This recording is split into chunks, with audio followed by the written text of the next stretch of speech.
ನಮಸ್ಕಾರ. ಚಿಲಿಪಿಲಿ ಕನ್ನಡ ಚಾನೆಲ್ಗೆ ಸ್ವಾಗತ. ಇಂದಿನ ವಿಡಿಯೋದಲ್ಲಿ ಪ್ರಾಥಮಿಕ ಮಕ್ಕಳಿಗೆ ಒಂದು ಅಕ್ಷರದಿಂದ ರಚಿಸಿರುವ ಹಲವು ಪದಗಳನ್ನು ಒಂದು ಚಕ್ರದ ರೀತಿಯ ಆಕೃತಿಯ ಮೇಲೆ ಬರೆಯಲಾಗಿದೆ. ಇಲ್ಲಿ ಪದಗಳನ್ನು ಯಾವ ರೀತಿ ಓದಬೇಕೆಂದು ಬಾಣದ ಗುರುತನ್ನು ತೋರಿಸಲಾಗಿದೆ. ಈಗ ಒಂದು ಆಕೃತಿಯನ್ನು ಮಗುವಿಗೆ ಕೊಟ್ಟು ಪದಗಳನ್ನು ಗಡಿಯಾರದ ಮುಳ್ಳು ಸುತ್ತುವಂತೆ ಓದಲು ಹೇಳಬೇಕು. ಇಲ್ಲಿ ಪದಗಳನ್ನು ಮೇಲಕ್ಕೆ, ಕೆಳಕ್ಕೆ, ಎಡಕ್ಕೆ, ಬಲಕ್ಕೆ ಓದಬೇಕಾಗಿರುವುದರಿಂದ ಮಕ್ಕಳು ಸ್ವಲ್ಪ ಯೋಚಿಸಿ ಓದಬೇಕಾಗುತ್ತದೆ. ಉದಾಹರಣೆಗೆ ಇಲ್ಲಿ ಆ ಅಕ್ಷರವಿದೆ.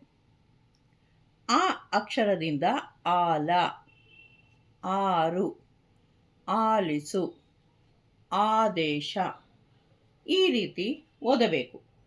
ಈ ಚಟುವಟಿಕೆಯಿಂದ ಚಿಕ್ಕ ಮಕ್ಕಳ ಮೆದುಳಿಗೆ ಸ್ವಲ್ಪ ಕಸರತ್ತು ಸಿಗುತ್ತದೆ ಹಾಗೂ ಅವರ ಓದುವ ಜ್ಞಾನ ವೃದ್ಧಿಯಾಗುತ್ತದೆ. ವಂದನೆಗಳು.